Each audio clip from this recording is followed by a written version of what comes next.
Hi, this is Rich Formidoni from Korg. Today we're in the studio with Kronos, and I'm going to show you setlist mode. What's up? You got your boy Dyreck, aka Native Shades, reminding you to like and subscribe, because today we're going to be talking about the Korg Kronos. What had happened was the Korg Kronos. Now, around 2011, Korg decides to drop their flagship keyboard workstation. This was supposed to be the workstation of all keyboard workstations. You had 16 audio tracks, 16 MIDI tracks, an 8-inch color touchscreen, 2 gig of memory, 30 gig SSD hard drive, no latency at all. You had auto chop, time stretch, real-time time stretch. Korg threw the book at this workstation. It was supposed to give you everything you needed. The Korg Kronos had 9 sound engines.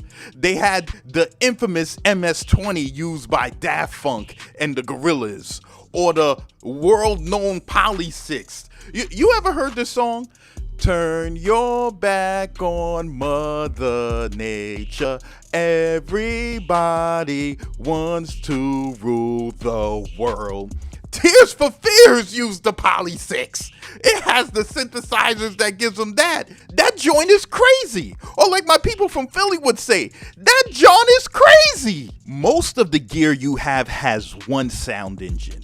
Like the SP1200, that's one sound engine. That 12-bit that we love, that's one engine. The Korg Kronos has 9 engines, 9 sound engines. Each sound engine perfectly curated for the instrument it's representing. So tell me, how much do you think the price was for a keyboard like this? I'll wait.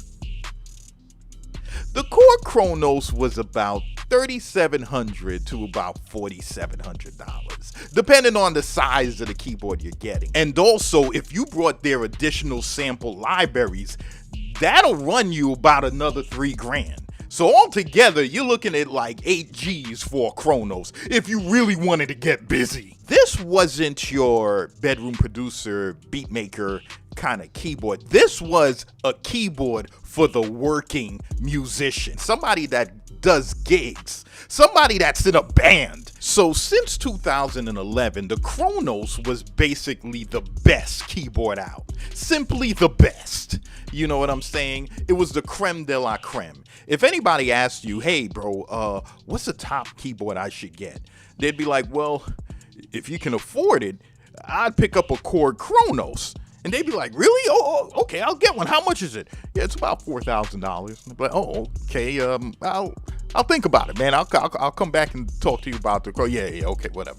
But that was the Kronos. The Kronos was a top of the line keyboard. Like a lot of big time musicians got busy on a Korg Kronos. Like Jordan Rudess got busy on the Kronos, or the great Herbie Hancock got busy on a Korg Kronos.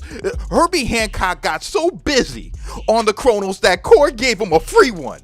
Remember Herbie Hancock back in the 90s? He used to do all those infomercial for Bose speakers. Remember the lifestyle Bose speakers, the little cubes you put around your room? Herbie was going in on Bose back then. Let me tell you something. When it hit 2011 and he jumped on that Kronos and touched them keys, Herbie has not left since. Herbie's been smiling from ear to ear in the Korg facility playing the Kronos, just jamming, man. It could be late at night. The janitor could close the lights, be like, Herbie, we're closing. He's in there playing, man. Next day in the morning, they're like, Herbie, you still in there? He's smiling, playing that Kronos. If you ever in your life step up to Herbie Hancock and put another keyboard in front of him and say, hey man, this is a new keyboard I have. It's Yamaha, whatever. You want to try it? Herbie will look at you and just say, nah, for this gig, I think I'll play the drums. think I'll play drums for this gig. You know what I'm saying? They'll be like, Herbie, you don't play drums. You play keyboard. You play piano. Be like, nah, well, this time I'm gonna play drums. Do not put another keyboard in front of Herbie Hancock.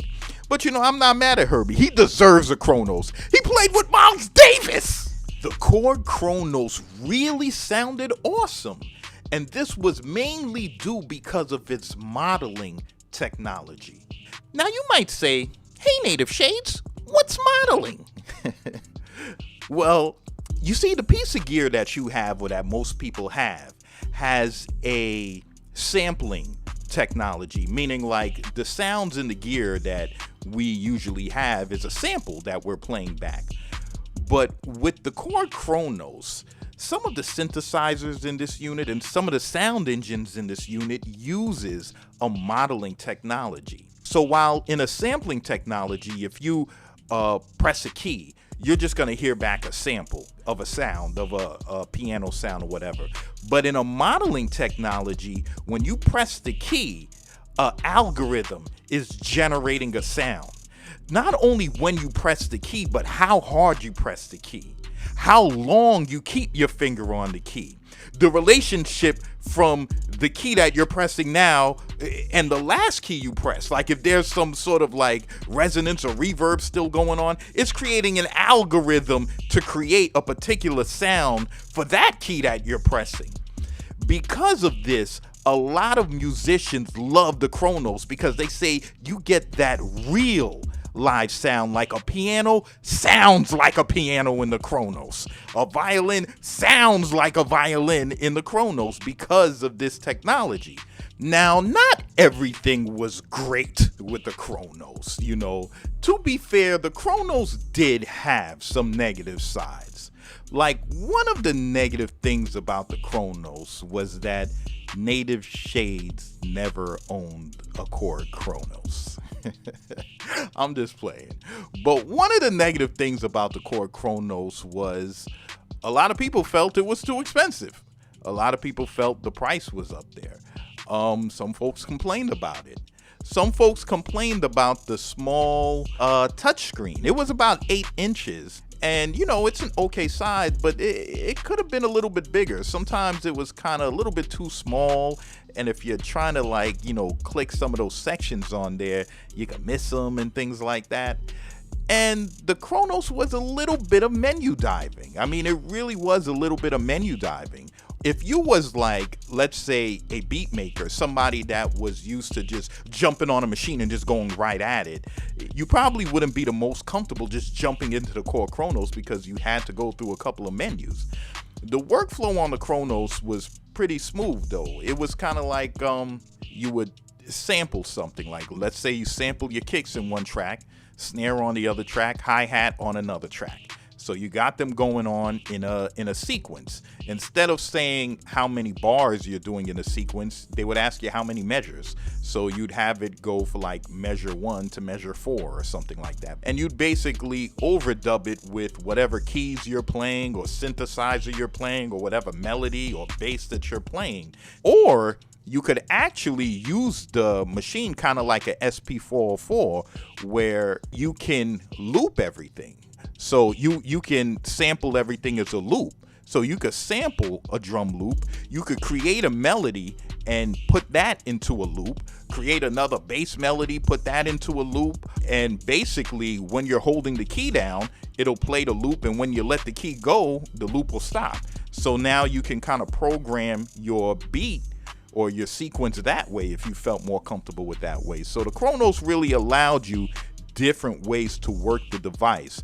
But most people played on the Kronos, and like I said, it was really for like the musician. It was really for the working musician kind of guys. So they usually just played on the Kronos, and they would connect it to something like their DAW and just use the Kronos just for the sounds. It's a sound module and just as a keyboard so that they could play great music. All in all, the Korg Kronos was a pretty innovative keyboard workstation when it came out.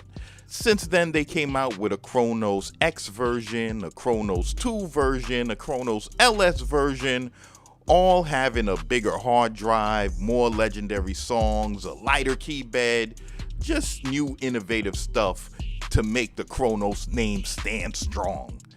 So yeah, that's the Korg Kronos. What had happened was, so this is your boy Dyreck, aka Native Shades, reminding you to go down low in the description and go pick up that Native Styles drum kit. That's the drum kit with more kicks than Jordan, more hats than Lifestyles, and more loops than FL Studios. So this is your boy Dyreck, aka Native Shades, reminding you to like and subscribe. And I'm signing off.